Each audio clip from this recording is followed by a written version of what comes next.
Good evening, everyone. Welcome to PFLAG San Francisco. My name is Rob Kostick, and my pronouns are he, him. Tonight, we're here to talk about Moms for Liberty, a national organization founded in 2021 by former school board members in Florida that's built influence through local school board races and organized campaigns around school curriculum and library books, including efforts that target LGBTQ plus inclusion in schools. The Southern Poverty Law Center has listed Moms for Liberty as an anti-government extremist group. We're honored to be joined by Dan Frank from Stop Moms for Liberty. Dan is a lifelong advocate for public education, and since 2022, he's worked with Stop Moms for Liberty, a volunteer-run organization focused on helping communities push back against extremist school board takeovers. Dan, thank you for being here with us tonight. Oh, you're very welcome. Thank you. Okay, so let me give you a little background about myself briefly, and then Stop Moms for Liberty. We'll get started. I'm a father of three, one of whom one of my sons is LGBTQ plus, and my wife is a teacher also, so of over 25 years, and she's very pro LGBT plus as well. In her teaching environment is elementary school. Robert was absolutely correct about the origins of Moms for Liberty. They are a hate group. They've been designated such by the SBLC, and the way they get into, it's not necessarily always school boards at the start. A lot of times it's just parents talking about things that they hear going on at school boards, and stuff that they hear that's secondhand, third hand, fourth hand. I want to also mention this. I think this is really important, that this is an adult problem. This is not a kid's problem. This is not a student problem. I can certainly say with very good certainty that the majority of the issues that take place from Stop Moms for Liberty are parent problems. They, for some reason, enjoy having groups together to essentially target either teachers, administrators, or the students themselves, or minors. And this is the primary reason why they were designated as a hate group, is because they've targeted teachers, students, parents who don't agree with them. Like Bob said, they started in Florida. They are very well funded. They are funded primarily by the Heritage Foundation, Leonard Leo, and a multitude of front groups with so many abbreviations and names that the last count that I had is like 50. And it's very hard to monitor exactly what group is doing what. However, their goal is always the same. That's to do as much as they can to destroy public education and turn it into a for-profit center, basically. So only schools will exist in the private sector. Their attacks on public education in general are, what raises their how people hear about them, and it's over the top. It's very derogatory towards students and teachers. They are what's called an AstroTurf organization, which means they're not grassroots. Grassroots organizations run by volunteers. They are not run by volunteers. They are run by highly paid consultants who pretend that they are an AstroTurf organization. Now, in California, if you're hearing this from out of state, California has some of the most stringent laws in the country on the books to prevent not only hate groups like Moms for Liberty, but also to help students and their any issues they may have with outside groups like Moms for Liberty. That's not the norm in a lot of parts of the country, though.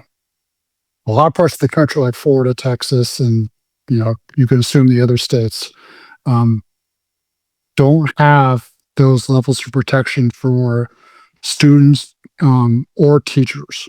Honestly, California has a California Teachers Association. They're very, very powerful. That's not the case in a lot of the country, unfortunately. So this is how they kind of have gotten their way into. They use fear tactics as a mechanism to get their way into a school board. Then they co-opt that school board via elections, and then they're off to the races because their entire ideology is based on fear of the other, people they don't know. And a lot of that, unfortunately, is LGBTQ plus teachers and students. So they will rile up a certain group of parents at a school or on a school board to continually push their hate-filled ideologies.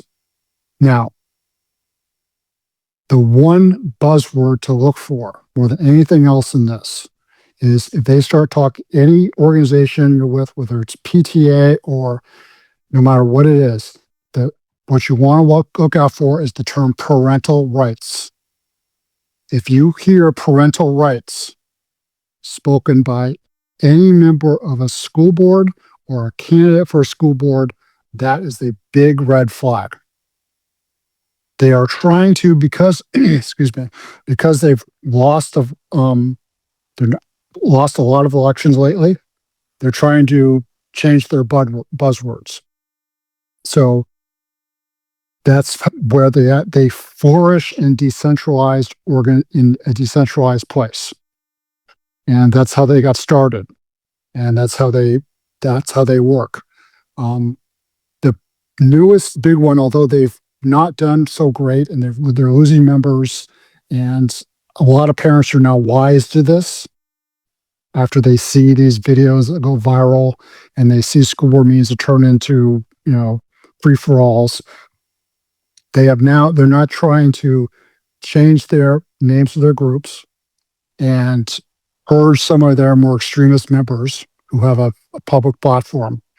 But the newest organization they're trying to promote is the Erica Kirk organization, Club America, which is an offshoot of Turning Point USA. Club America is essentially the same names, the same motivation, except they're trying to actually get themselves into the schools themselves versus just being at a school board meeting. They're trying to get students inside the group who will facilitate their agenda. And that is their next step in how this works throughout their ideology.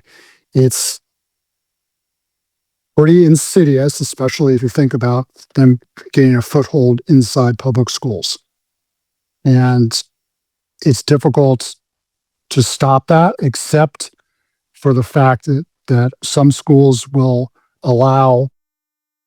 not allow it because it would descend into a very difficult situation on a public school campus.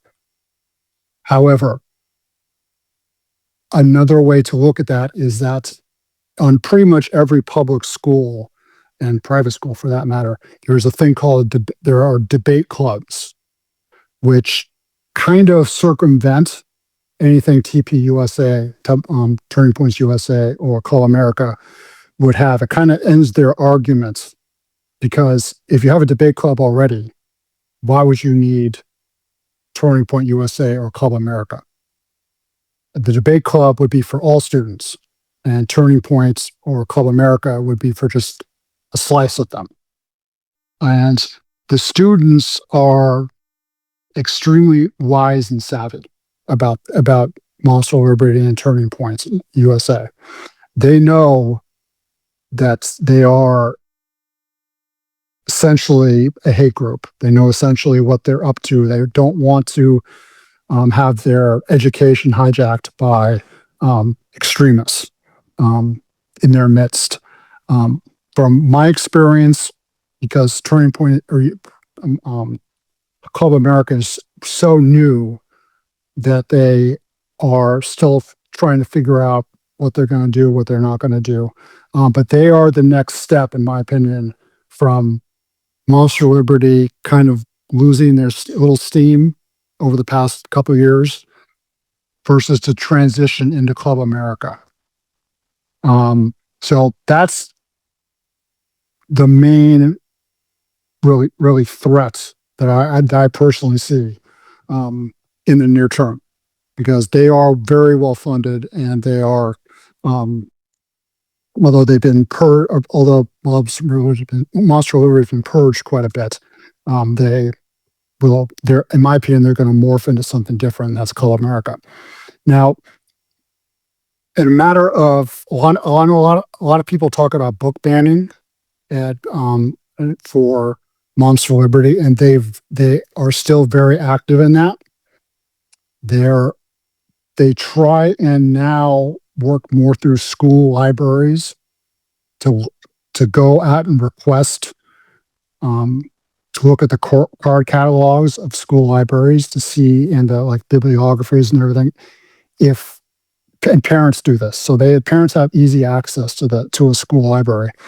And it's very common for them to go into the library and look and see exactly what they consider to be like pornography or a book that they can ban or something along those lines. It's not necessarily the easiest thing to do.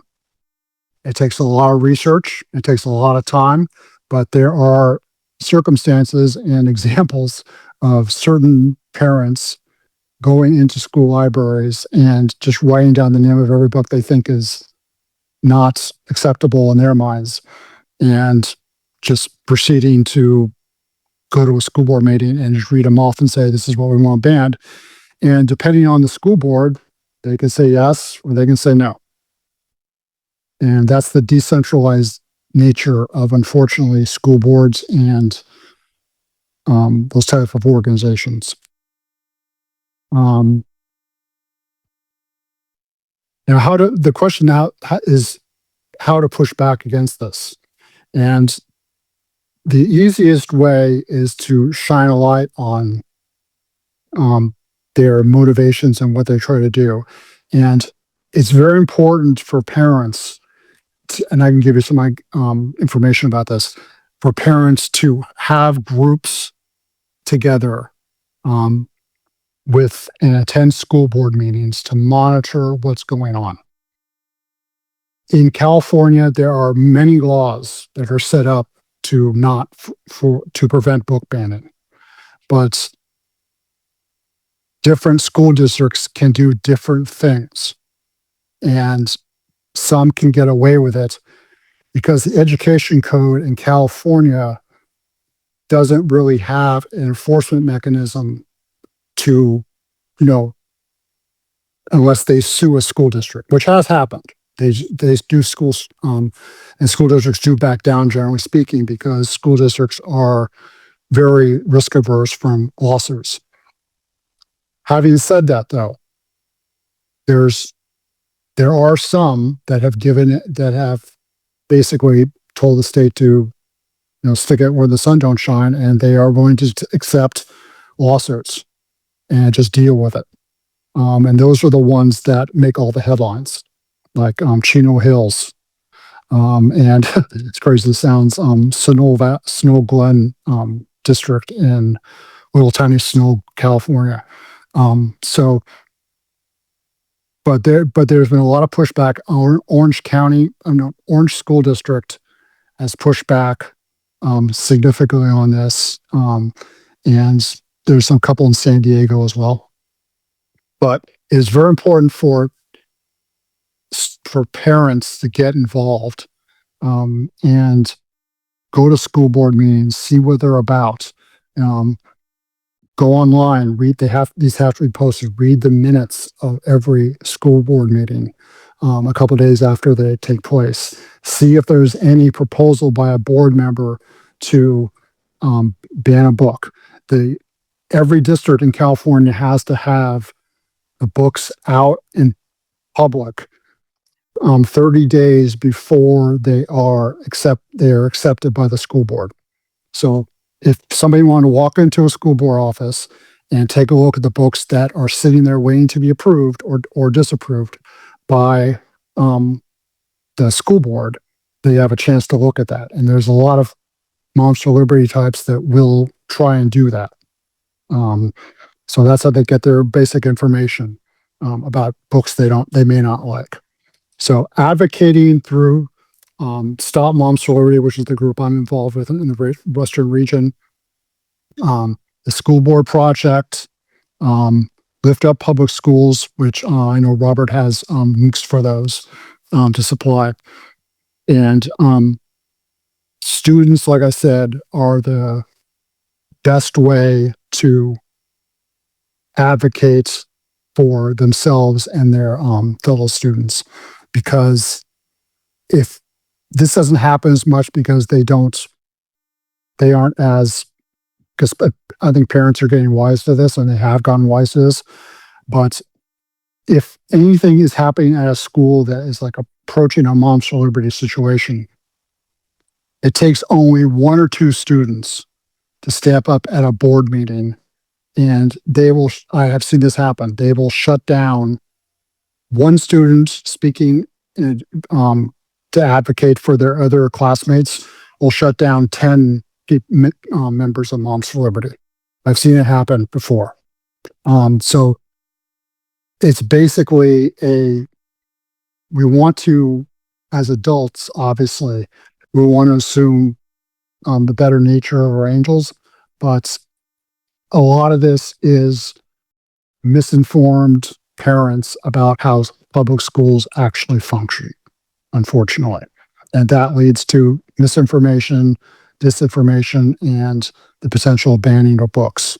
But there are also very powerful forces financially behind the Moms for Liberty and Club America operations. And I think that's a basic summary. Let me see here real quick. I won't miss anything. Okay. I think I am done. Yeah. You covered a lot of territory very quickly there, and I had a number of questions I was going to ask, and you answered many of them. I would just mention, a lot of parents. I know a lot of people who care about these issues, but they're either really busy or they're not really resourceful in terms of like looking up about what's going on in their schools. Some of the organizations you listed, like the School Board Project, Lift Up Public Schools, if they're not like reading the comments or the proposals online about what's going on in the school, are those good organizations that they can go to kind of keep abreast about what's going on?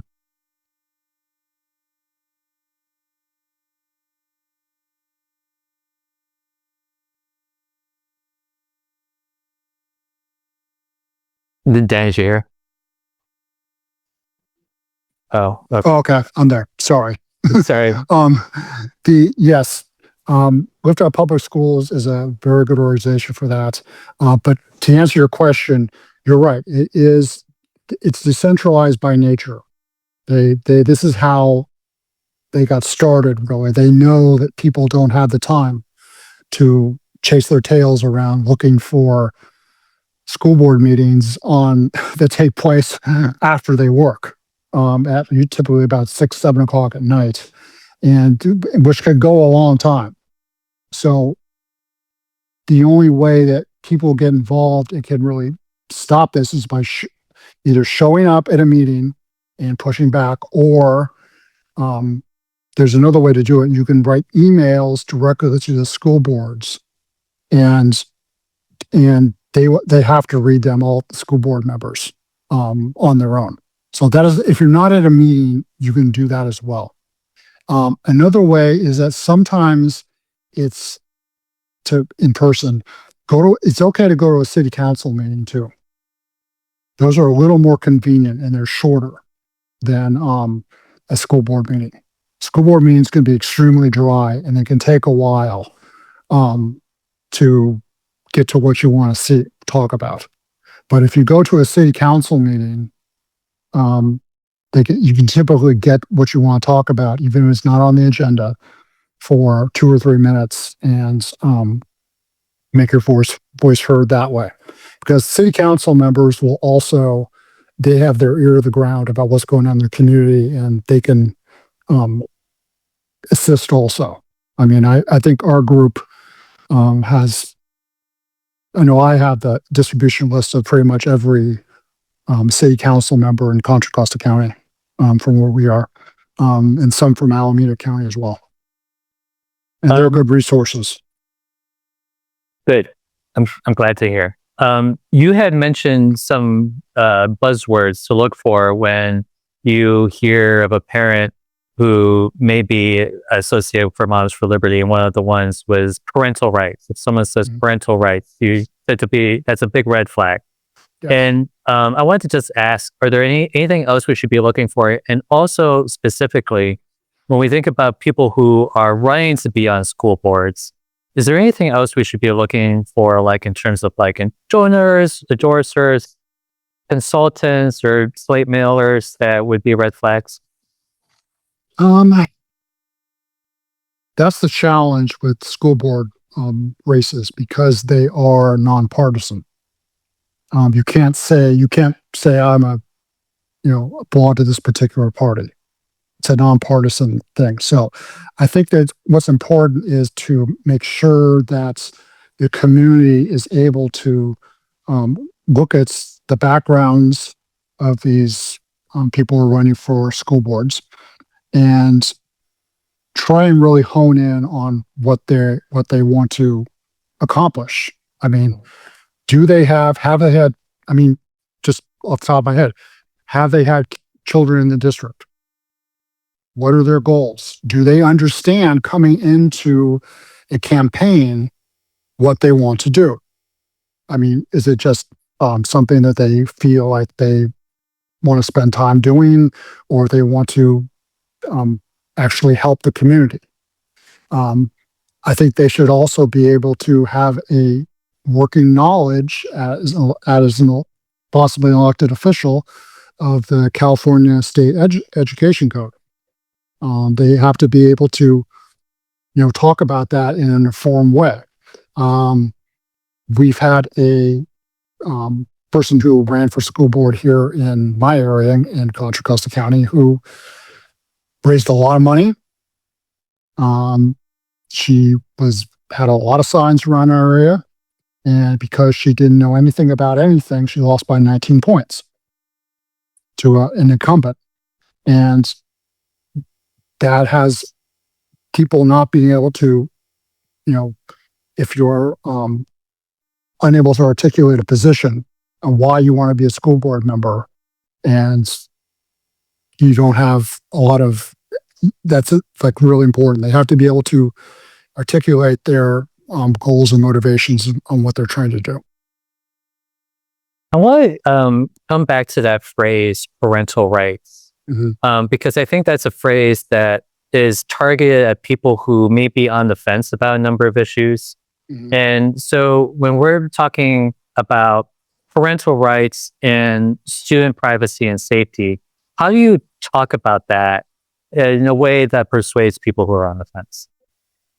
Well, I think that's a very something that they really, Moms for Liberty did a really good job of framing as a catch-all for the thing that parental rights are. You can't, I mean, I always use this as an example. You can't give a child a Tylenol at school without calling their parents.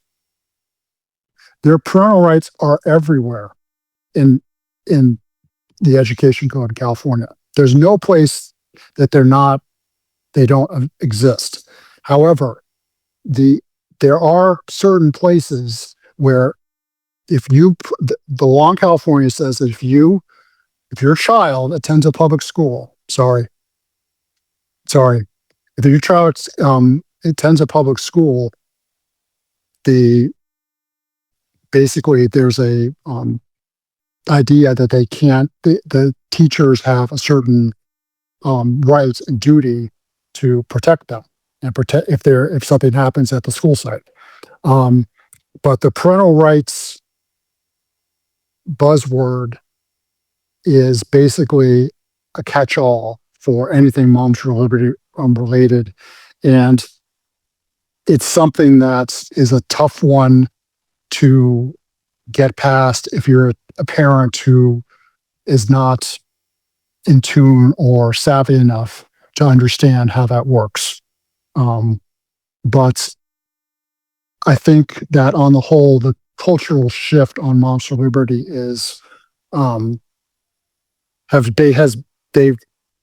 most people, I believe now, have figured it out that those type of code words are something that it can lead to some very damaging issues for kids as well.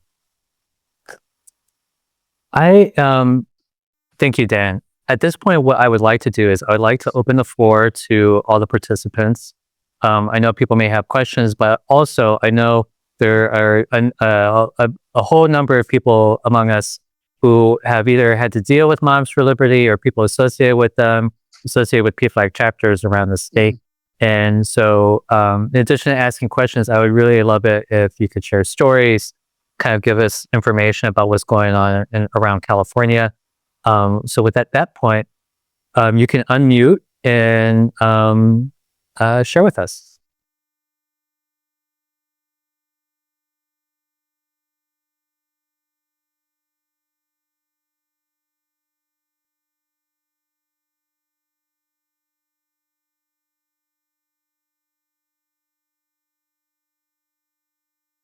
I would probably, because I've heard about the event that took place in Sonoma. Yeah. And I'm actually originally from Napa, so I'm very familiar with the community there. I would recommend at the next school board meeting, you have 3 minutes to talk about anything you want. If we're lucky, 30 seconds, 90 seconds is what we got last time. That's because there was a lot of people there probably. Yeah. So I would recommend if you get as much time as you can, I would talk about that's the pride flag is up. It's going to stay up because I know the students there want it that way. And I would honestly put together a couple bullet points on, and mention to their face the board member who is, doesn't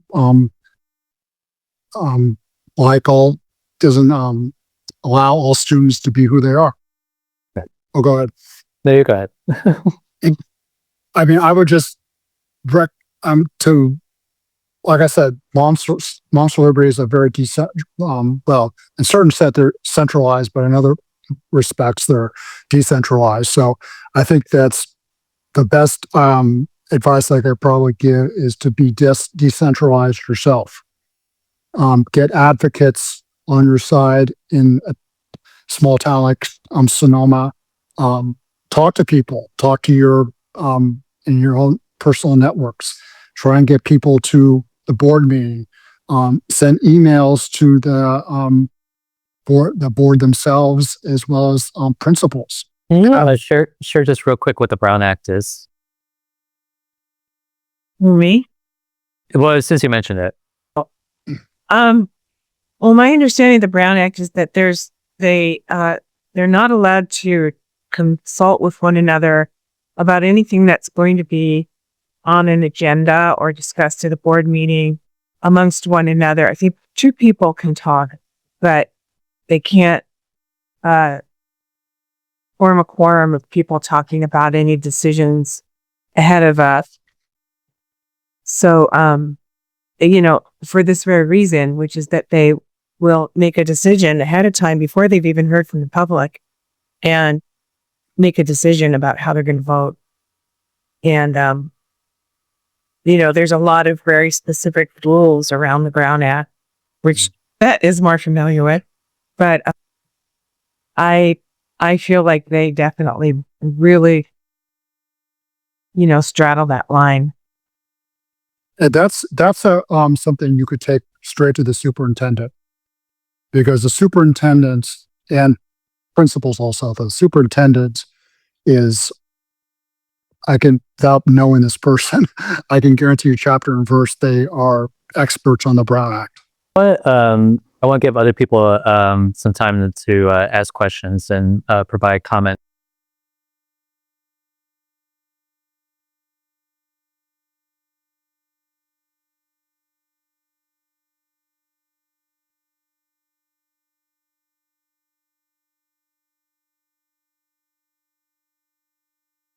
Dan, have you heard about this? I have, yes. That's there are parents. I'm not going to respond to that, what I truly believe, but there are parents that will dox other kids, and that's happened quite frequently, especially trans kids. It is. I mean, I remember at our district about 2 years ago, there was a trans student at a middle school who was doxxed by another community member.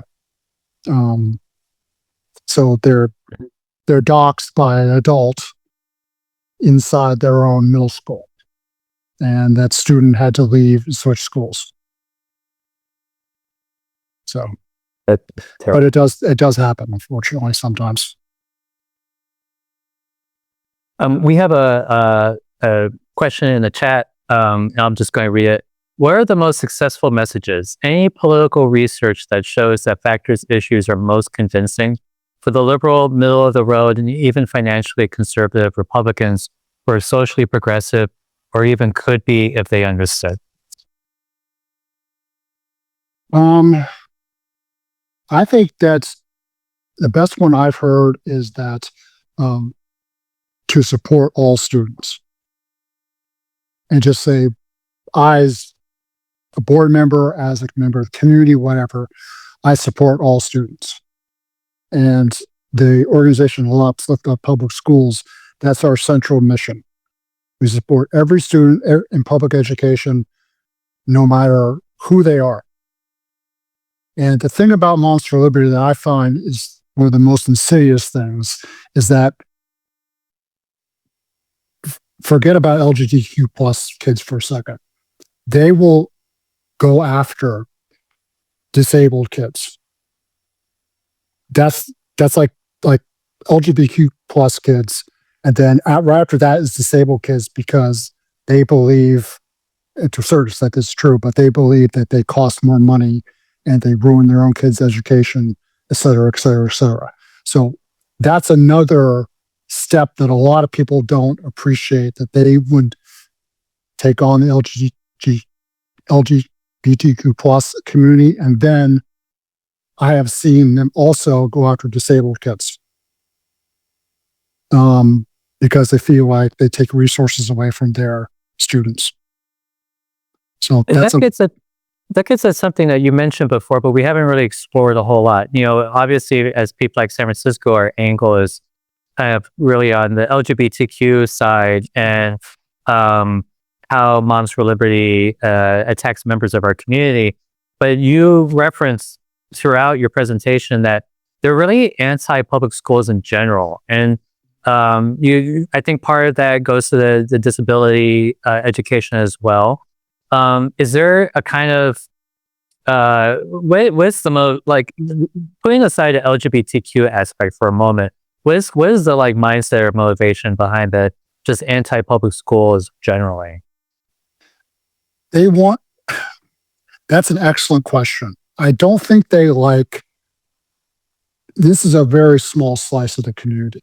I want to be clear about this. I don't think they like teachers telling them what their kids can look at and not and read and learn without their consent, without them being there. Like I said, this is a small slice of parents, but some are just anti-public education, and if they could afford it, they'd put it into private schools. But they can't. And a lot of parents who are in this space where they would,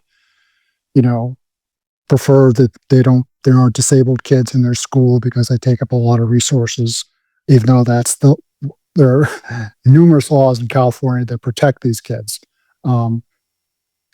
They would prefer that they not be in the same classroom with their students.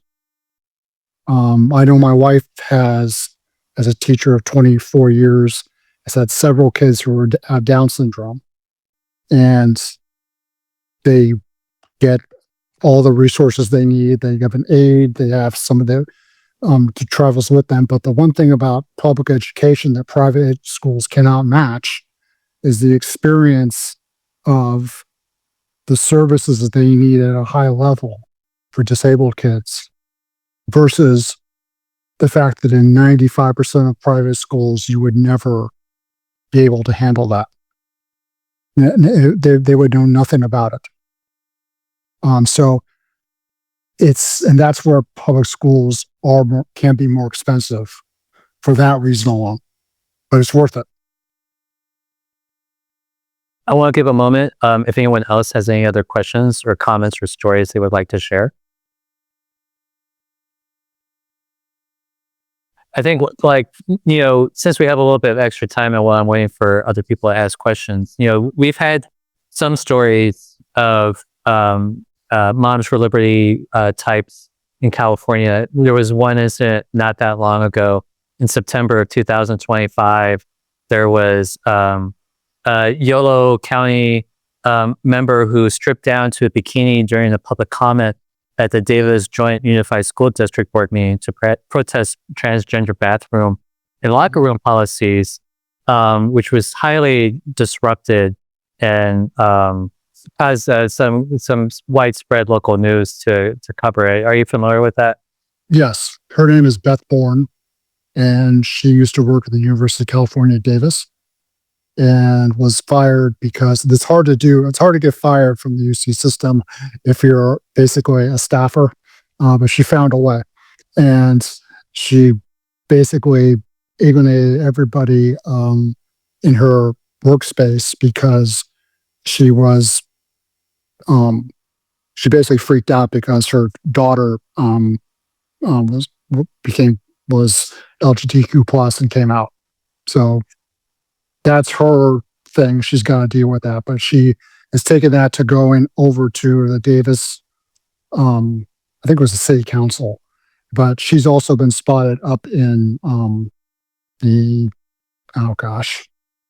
Lincoln area, Northern California, at board meetings, and they I guess bust her up there, and so these are these people that go all around the area. I can mention a couple in my area as well, just basically for clicks and likes and trying to monetize their whatever it is they do. But there are people like that. Someone in the comments, Sarah, said that Beth chased a friend of hers after a San Jose State volleyball game a year ago with verbal harassment. Yeah, and JT mentioned that she followed the PFLAG chapter social media and was quickly blocked. Mm-hmm. But going back to what we were talking about earlier, Lisa mentioned that historically, the push for increase in private Christian schools was in response to racial integration following from the Board of Education and carried forward to LGBTQ plus and disabled students. We have a question from Danny.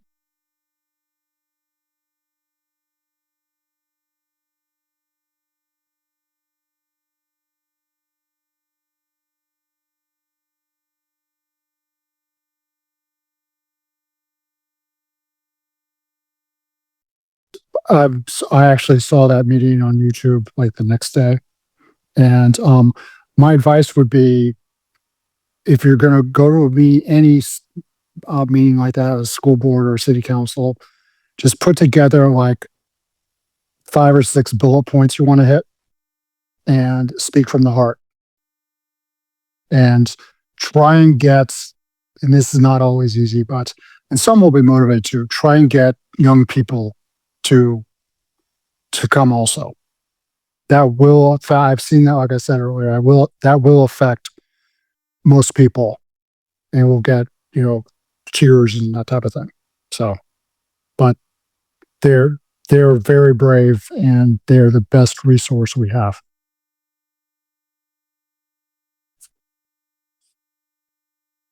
We have a little bit more time. Does anyone else have any questions, comments, stories they want to share?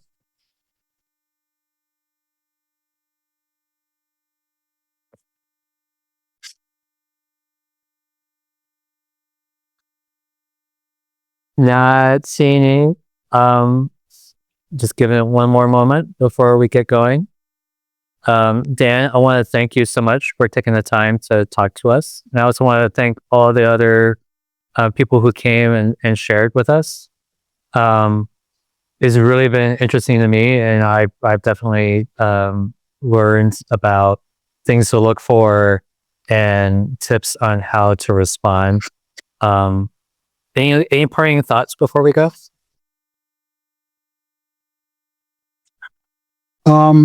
Just be active in your local communities, because that's where this all happens. It's at local school board meetings, city council meetings, and it takes vigilance, really. And the people who started these AstroTurf groups